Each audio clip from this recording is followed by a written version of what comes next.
Well, welcome back. The title of this lesson is called the Binomial Theorem. This is part 1 of 2. So the purpose of the binomial theorem is to be able to take a binomial, that means a parenthesis with two terms on the inside, and raise it to a power. So for instance, a plus b to the power of 2, a plus b to the power of 3, and so on. Now, if you followed on in sequence here, you'll know that in the last lesson we already learned how to solve these kinds of problems before. We used Pascal's triangle in order to expand binomials like that in the past. And that method works great. You have to create Pascal's triangle, which is very simple to do. You can go into that lesson and see how we did that. And the triangle gives you coefficients that go into your answer. And then we learned the methodology to construct the answer, to expand any binomial once we know Pascal's triangle. It worked great. It works great. The only problem with it is that what if I want to expand a binomial much larger power? Instead of a plus b squared or a plus b to the third, what if I want to do a plus b to the 50th? Or what if I want to do a plus b to the 1000th power? Well, then I have to make an enormous Pascal's triangle with, 1,000 rows or something, and it just gets very cumbersome to do. Computers can do it, but by hand it becomes very cumbersome. So the binomial theorem is an equation. It's a single equation that allows us to calculate and expand and multiply out these powers of binomials no matter what power we have. Now, the problem with the binomial theorem is when you flip to most textbooks, you look at it and it's really scary looking because it has a lot of terms and a lot of exponents and a lot of letters and all these things. It's very simple to make mistakes. So what we're going to do in this lesson, first of all, is I'm going to write the binomial theorem down on the board. I'm going to explain what it really means, what the different parts of the equation really are telling you. And then we're going to do some review of factorials, which is going to help us to be able to use this equation, because factorials are everywhere in the equation. And then we're going to solve some problems at the end that are going to give us concrete practice with using it. Then we get on to the next level, the next lesson. We will crank up the problem complexity a bit so that we take the training wheels off and start using the binomial theorem for more complicated problems. So let's do a little bit of motivation first. Before we actually present what the binomial theorem is, we have done these kinds of problems in the past, but I just want to refresh your memory what we're basically doing here. If we have a plus b to the power of 2, this is the quantity a plus b squared. That means a plus b times a plus b. And you can do FOIL, F-O-I-L. You multiply all the terms, add them all together, and what do you get as an answer? When you simplify this answer, you get a squared plus 2 times a times b plus b squared. We know how to do this with multiplication. It's not too hard to do, okay? Now, let's do write down a similar. The cousin of this one is a little more complicated to do by hand, but still manageable. And I did this in the last lesson as well. A plus b to the power of 3. That means a plus b times a plus b times a plus b. And you can cross multiply all of those terms and add them all together. And when you simplify that final result, this is what you get. A cubed plus 3a squared b plus 3ab squared plus b squared. Now, one thing, sorry, not b squared, b cubed at the end here, b cubed. A couple of things I want to point out. I mentioned all of these things in my last lesson when we did this using Pascal's triangle, but I want it to be in the forefront of your mind. When we expand these things, notice how this is a square, and so because of that, every term in here, the exponents of the terms add up to a 2. Here, the exponent is a 2. Here, the exponents are 1 and 1, so when you add them up, the total exponent here is a 2. Here, the total exponent is a 2. Here, when the binomial is cubed, you have a total exponent count of 3. These exponents add to 3, these exponents add to 3, and these exponents add to 3. That's always going to happen. Whatever you do when you expand a binomial, all of the terms, the exponents have to add up to whatever the exponent is you have here. Secondly, these coefficients 1, 2, and 1, and then 1, 3, 3, and 1, these coefficients are the coefficients that come from Pascal's triangle, which we've done in the last lesson. If I expand a plus b to the 4th, or a plus b to the 5th, or a plus b to the 6th, then I look in a different row of Pascal's triangle, and I'm going to get these coefficients here so I can construct the answer. The final thing, notice the pattern in the answer here. Look at this one. The first term is just this first term here squared. Then for the next term, forget about the numbers. The next term, a goes down by 1 power to a first power. The b is b to the 0 here, which is 1, and the b goes up to a power here. And so every time I move through it, that's what happens. A goes down by a power, B goes up by a power. A goes down by a power here to a to the 0, and B goes up to a power to a 2. Here it's cubed, so the first term is just cubed. Here I go down a power to a squared and up a power in B, down a power to a to the first, up a power to b squared, down a power to a to the 0, which makes it disappear. B goes up a power to b cubed like this. So that's the general pattern. Now what we are going to discover is the binomial theorem is going to take care of all of this stuff for us. It's going to generate all of these coefficients no matter what power I'm trying to expand to. And it's automatically going to get the correct exponents in the correct locations, just like we've done in the last lesson. So what I want to do is leave these on the board, because actually we're going to solve both of these problems using the binomial theorem in just a minute. But before we get there, I need to write down what is the binomial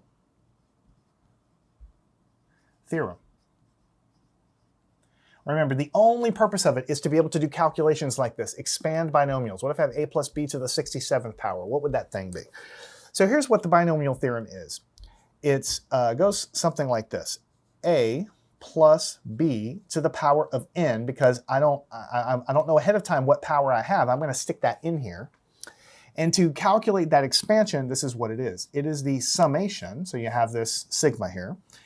I'll explain this in a second, but you have k is equal to 0 going up to n, and here's what you're summing. It's a really large expression, n factorial divided by n minus k, close parentheses, factorial, but then again multiplied by k factorial. And then over here you have a to the n minus k multiplied by b to the k. So let me just double check myself. A plus b to the n, sum from k to 0 to n factorial, n minus k factorial, a to the n minus k, b to the k. This thing is the famous binomial theorem. I told you it would look intimidating, okay, but really when you start solving some problems, it's just kind of a recipe that gives all these coefficients and all of these terms. Most books are just going to throw it at you and say, here's the binomial theorem, and go off and tell me what a plus b to the 10th power is. The problem is, if you don't know how to use the thing, then it's hard to do those difficult problems. So what we are going to do is break it apart, talk about it, and then we're going to solve these two simplest problems you can possibly have using this, so you know exactly how to apply everything. And in the next lesson, we're going to crank up the complexity a little more. First of all, what does this thing mean, okay? I want you to basically, for a moment, look at the big picture, okay? This part, okay, I don't want to put parentheses, I don't want to clutter it up, but all of this stuff in here, so I'm going to say from here all the way to here, this part of the binomial theorem gives you the coefficients.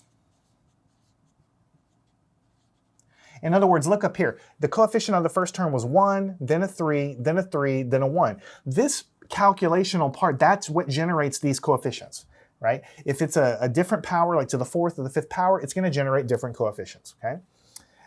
These parts over here, the a and the b raised to the powers like this, these generate the powers of a and b. In other words, you saw the pattern here. Cubed, then it goes down to a square, b goes up, then a goes down to a first power, b goes up to a 2. So basically, one of them is always going down and the b is always going up. So the first term in your parentheses is always going down in powers, and the other term is always going up in powers as you step through all the terms. All of that is taken care of by this term.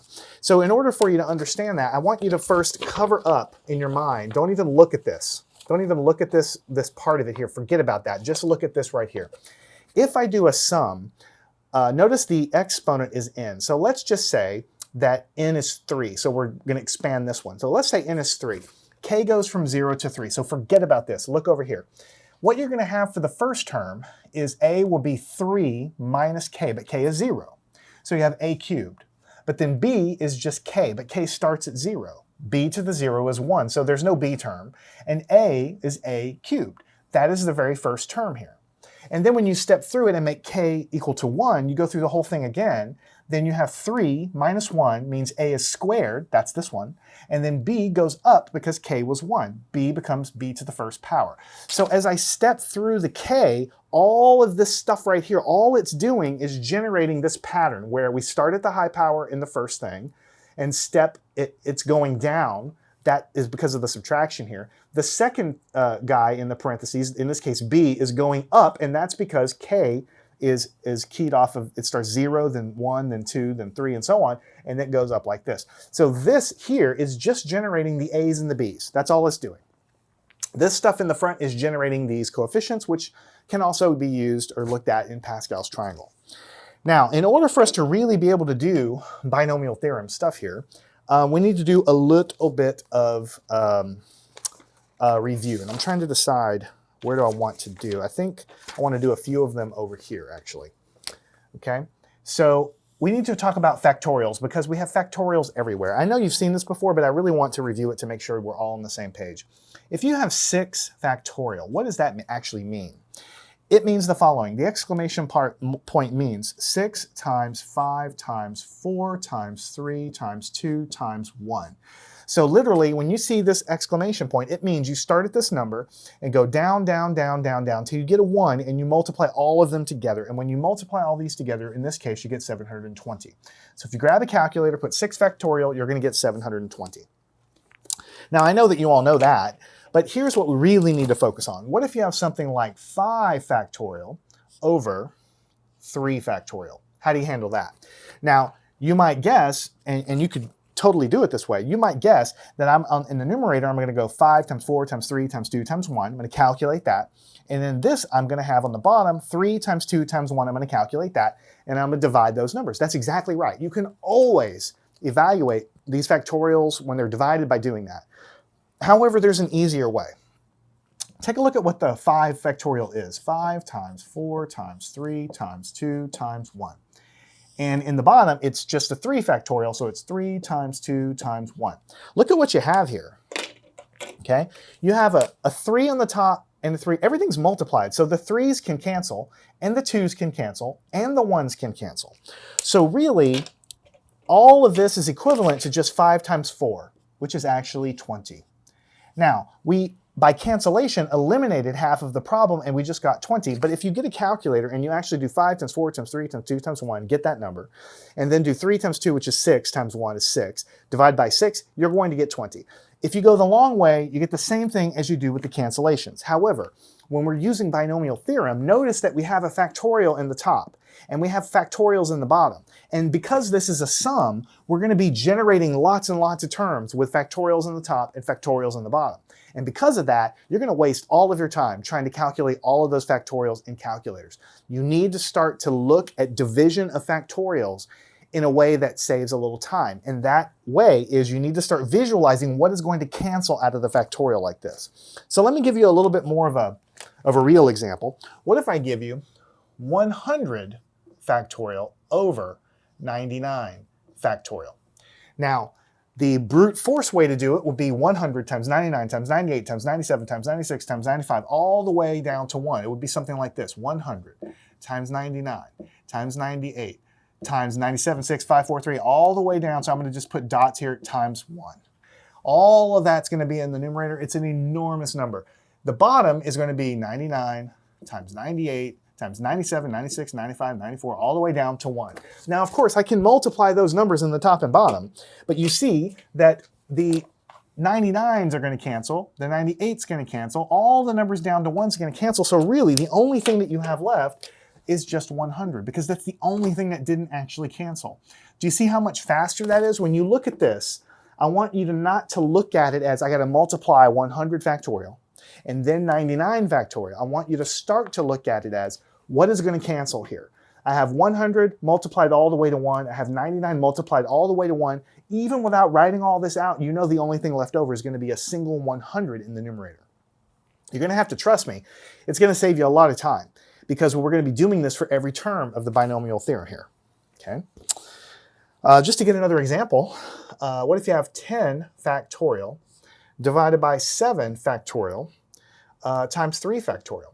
Look at the form of this. 10 factorial divided by 7 factorial times 3 factorial. It is very similar to the form here. Something factorial times something factorial. Yeah, there's a minus, but forget about that. You have 1 factorial, another factorial on the bottom, 2 of them on the bottom. So of course I can multiply it all out and multiply it all out, but I know from experience here that on the top, the 10 factorial will be 10 times 9 times 8, 7, 6, 5, 4, 3, 2, 1. And on the bottom, it's just going to be 7 times 6, 5, 4, 3, 2, 1. So I know that everything 7 and lower is going to cancel. So in the top, after I do the cancellation, all that's going to be left is 10 times 9 times 8, because the 7, 6, 5, 4, 3, 2, 1 cancel with this 7 times 6, 5, 4, 3, 2, 1. All I'm going to have left is the 3 factorial, which is 3 times 2 times 1. So this is much faster than actually doing 10 factorial divided by 7 factorial times 3 factorial. In my mind, I cancel the terms that are basically all of the 7 factorial cancels out of there. And so on the top, you can actually multiply this out, of course, if you want to, 10 times 9 times 8, but then you realize I have a 2 and I have a 10. So 10 divided by 2 is 5. And I have a 3 and a 9, so I can cancel that. 9 divided by 3 is 3. So I'm literally taking 10 divided by 2 is 5, 9 divided by 3 is 3. And so all I have left is 5 times 3 being 15 times 8, and so I get 120. This is the final answer. Okay, I still may have to use a calculator, of course. I'm not saying that you can't use a calculator. I'm just saying that when you're writing these binomial terms out, you're going to have to learn how to cancel top and bottom, or else you're going to spend so much time writing factorials, it's going to hurt, basically. All right, so here we had some examples with numbers. Let's do an example with a variable, just to mix it up a little bit. What if you have n plus 1 factorial divided by n factorial? Now, some of you might be able to look at this and immediately tell me the answer, but if you're like me, you're not going to be able to do that. This is kind of like, you have an n on the top and an n on the bottom, so this is kind of like 9 factorial over 8 factorial, because if n is 8, then you have a factorial. Then n plus 1 would be 9 factorial on the top. It's like that. Or you could say, maybe it's like 6 factorial over 5 factorial. I can go on all day. Maybe it's like 3 factorial over 2 factorial. The top number is just one number bigger. So how do we simplify that? I mean, when it's numbers, it's very simple to cancel things, but what do we do when it's not numbers? That's the question. Here's the easiest way to do it. What is factorial in a sense? Whatever it is here, you just subtract 1 and then multiply, and subtract 1 more and multiply. So on the top, it'll be n plus 1, right? And then the next term will be 1 less than that, n plus 1 minus 1, right? And then the next term will be n plus 1 minus 2, because I'm subtracting 1 from this.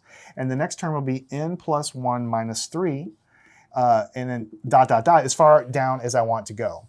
Basically, like I do 9 factorial, it's 9 times 8 times 7. Here it's this minus 1, this minus 2, this minus 3. They're all multiplied together. On the bottom, it's n factorial. So it's n minus 1, n minus 2, dot, dot, dot, because you're going to continue multiplying down there. Now, it doesn't look like this is very easy to deal with, but let's continue. N plus 1. What is this? 1 minus 1 is 0, so this actually just becomes n. 1 minus 2 is minus 1, so this is n minus 1. This is n minus 2 here.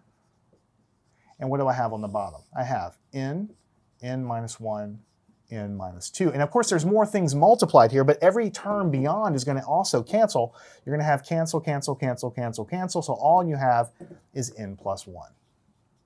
So this was one where it was variables with factorials, but we can still do the same kind of cancellation and get something here. Notice that this answer kind of makes sense, because we know that if we do 6 factorial over 5 factorial, this will be 6 times 5, 4, 3, 2, 1. This will be 5 times 4, 3, 2, 1. So everything will cancel except for the 6. So whatever's on the bottom, you just add 1 to it, and that single number is the answer. So whatever's on the bottom, we just add 1 to it, and that is the answer. So whatever n was, we just add 1 to it. That's what's the only thing that survives that whole process. So I really wanted to do a little review of factorial and do a couple of these simple problems, because when we start applying this thing, we are going to be dealing with that a lot.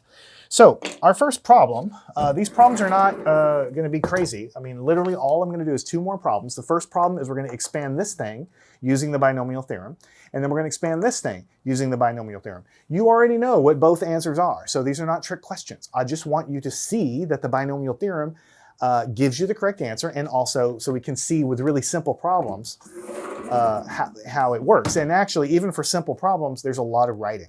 So you have to be really careful to be slow and methodical. Okay, so what we want to find is a plus b quantity squared.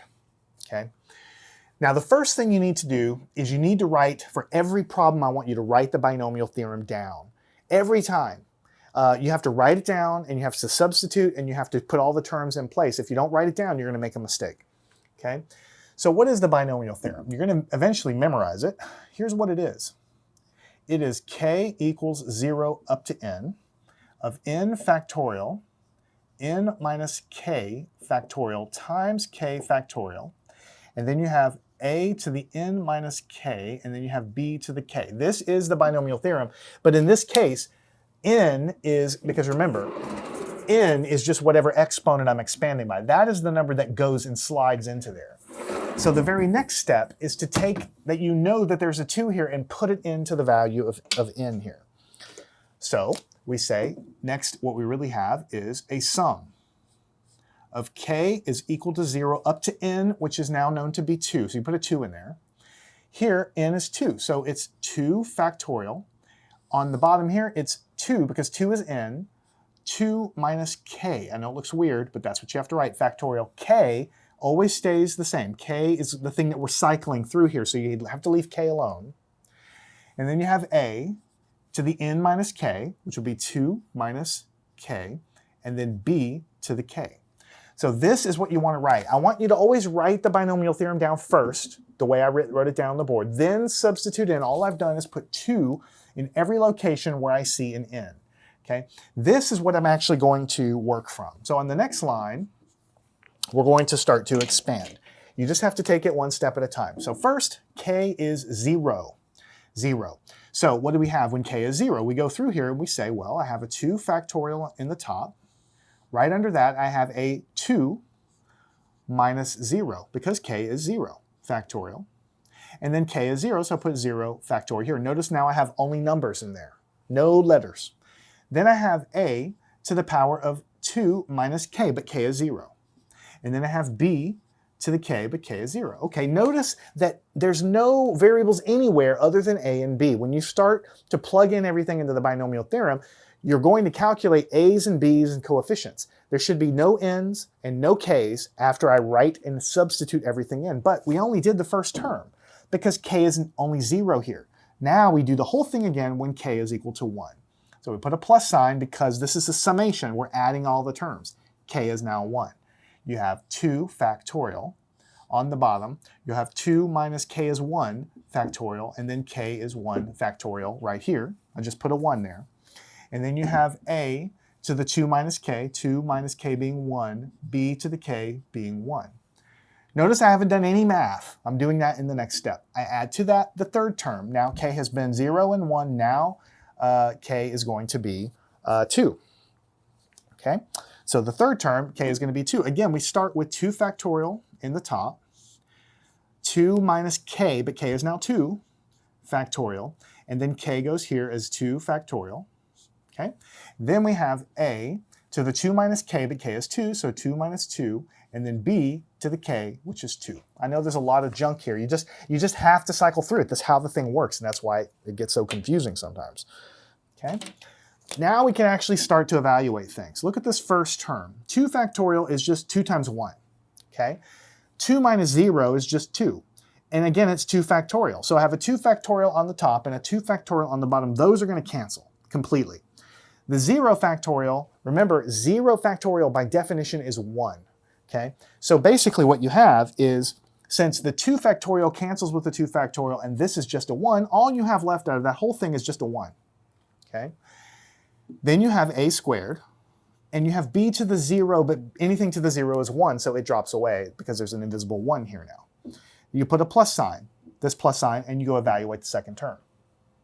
Okay, you have a 2 factorial on the top, and you have a 2 minus 1, which is 1 factorial, and a 1 factorial. You know, 1 factorial is just 1, and 2 factorial is just 2 times 1 is 2, so you have a 2 over a 1. So all you get for the next coefficient is a 2.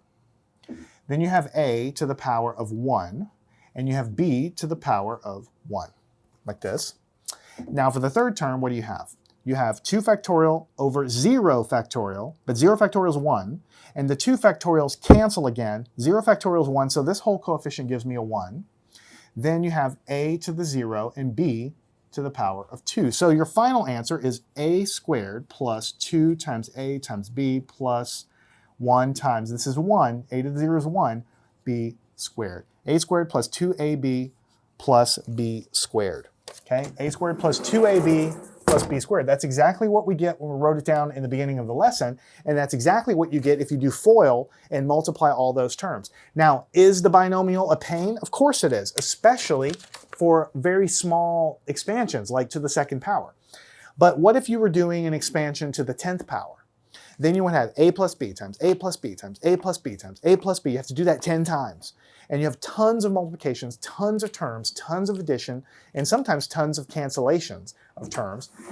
This is a pain, but it works every time for every binomial expansion exactly perfectly. And the beauty of it is you can program a computer to go through this loop and get all these terms and do it automatically. So we can use computers to calculate any expansion we want. So I wanted to do a simple one so you see how it works. You write down the binomial theorem as it sits. Then you take the exponent you have and you put it in everywhere you see an n, which is what we did in this step. Then you say k is 0 and put it in the first term. Then k is 1, make the next term. K stops at 2, that's the third term. Then you have to go through it and calculate the thing. Now what we want to do is the very next one, which is we want to get a little more practice by expanding something a little more challenging.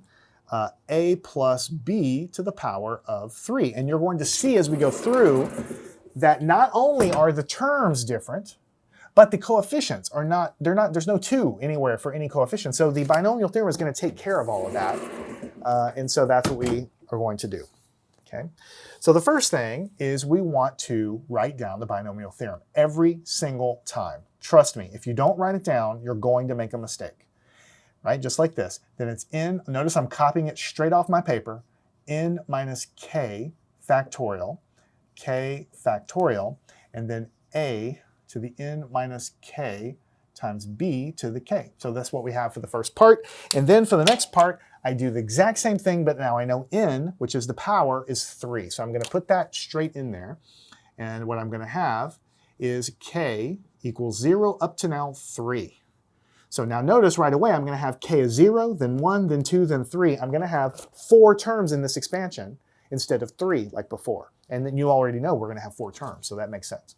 N factorial means on the top it's 3 factorial over. Here we're going to have n is 3 minus k. K always has to stay in there. Factorial times, again, k factorial. Then we have a to the 3 minus k. Then we have b to the k. All right, lots of stuff here. How do we proceed? K is now 0. We cycle in and we put 0 everywhere for k. We say 3 factorial over 3 minus 0 factorial, then 0 factorial, putting k being 0 for each of those locations. A to the 3 minus 0, b to the 0. That's the first term. Now we add to that, k is now 1. We stick that in there. 3 factorial over, here k is 1. 3 minus 1 factorial, 1 factorial for k right here. Then we have a to the 3 minus 1 and b to the 1, putting k is equal to 1. You see I'm going a little faster as I go because you kind of get the hang of it. Also notice I'm not doing any math. I haven't multiplied anything. Most of the challenge is just putting in and writing all this stuff down, honestly. Then what we have, k is 0, k is 1, now k has to be 2. So we're going to have this guy here, 3 factorial, k is now 2, 3 minus 2 factorial, then this k is 2 factorial. Then we have a to the 3 minus k being 2, then b to the k is also 2. So just put a 2 in for all of these locations. And then we'll do our last one, k is 0, k is 1, k is 2, now k has to be 3, and then we stop. We have 3 factorial here, then we have 3 minus 3 factorial, then 3 factorial, then a to the 3 minus 3, because k is 3, and then b to the power of 3. So now we've finally written everything down. what do we get? Now here is the thing. In the previous problem, I was able to, in my head, do a lot of these divisions here to get the coefficients, because it was just 2 and factorial and 0 factorial, and it was very easy in your head. But what you're going to figure out is that when you go up in the complexity, you should not be doing any math in your head, and you really should just write everything down. So notice that I could calculate what this is, but instead I'm going to be really careful, especially when I get to the middle terms, to not make a mistake. Here I have 3 factorial. This is 0, 3 minus 0, so this is also 3 factorial. They're going to divide away, and then you have 0 factorial, which is 1. So my leading term is 1. Then I'm going to have a cubed, and b to the 0 is 1. So that's my first term. This next term, what I'm going to have is a 3 factorial on the top. What am I going to have on the bottom? 3 minus 1 is 2 factorial times 1 factorial. But 1 factorial is just 1, so it's 2 factorial times 1, so it's just 2 factorial. So just write it as 2 factorial. 3 factorial over 2 factorial. I know that we could do this in our head, but if you do too many things at once, you'll make a mistake. So just simplify things and just leave it like this for this next step. Then you're going to have a squared b to the first power. Then we're going to have this term. We're going to have 3 factorial. 3 minus 2 is 1 factorial. I can throw that away, but I'm going to have a 2 factorial on the bottom. 1 factorial is just 1 times 2 factorial. So I have a 2 factorial right there, like this. And then I'm going to have a to the power of 1, b to the power of 2. Last term, 3 factorial divided by 0 factorial, which is 1. And then 3 factorial is going to cancel here, so you're just going to have a 1. And you're going to have a to the 0, b to the power of 3. All right, let's see what we got. The final answer is a cubed plus 3 factorial over 2 factorial. Remember, this is 3 times 2 times 1, and this is 2 times 1. Everything's going to cancel except for the leading 3. A squared b. B to the first, just write it as b. Same exact thing here, same exact term. Everything is going to cancel except the 3. Then you have ab squared. Then you're going to have 1, a to the 0 is 1, b cubed. So let's check ourselves. A cubed plus 3a squared b plus 3ab squared plus b cubed, which is exactly what we got when we wrote it down. If you were to multiply these out and cross-multiply all the terms, you get exactly the same thing. So now that you have actually done a couple of problems, I'm hoping you can see what the binomial theorem is doing. Okay? The very first part here, this junk, is just calculating these coefficients. The 1, the 3, the 1. In the previous problem, it was different coefficients. These guys here are just, as k increases, it's making the power of a go down, down, down. And it's making the power of b go up, up, up, which is exactly what you see. A is going down, down, down to 0. B started at 0, and it's going up, up, up to a maximum of 3. The sum of the exponents in this case is always 3 because my expansion was a third power. And exactly the same pattern followed in the previous example that we did. One thing I'll say as I close the lesson is this is how I'm writing the binomial theorem. It's the way that I think is the easiest way to see what's going on. There are other ways to write the binomial theorem down. In your book, you might see it written slightly differently, slightly different notation, slightly different way of writing these coefficients, but ultimately they're all going to produce exactly the same math when you write them out. So if your book has a very slightly different equation, I mean, you can use it, that's fine, or you can use this one, that's fine. It's all the same thing. They're slightly different ways of writing different things. So make sure you can solve these yourself. I really want you to do these problems, even these simple ones here.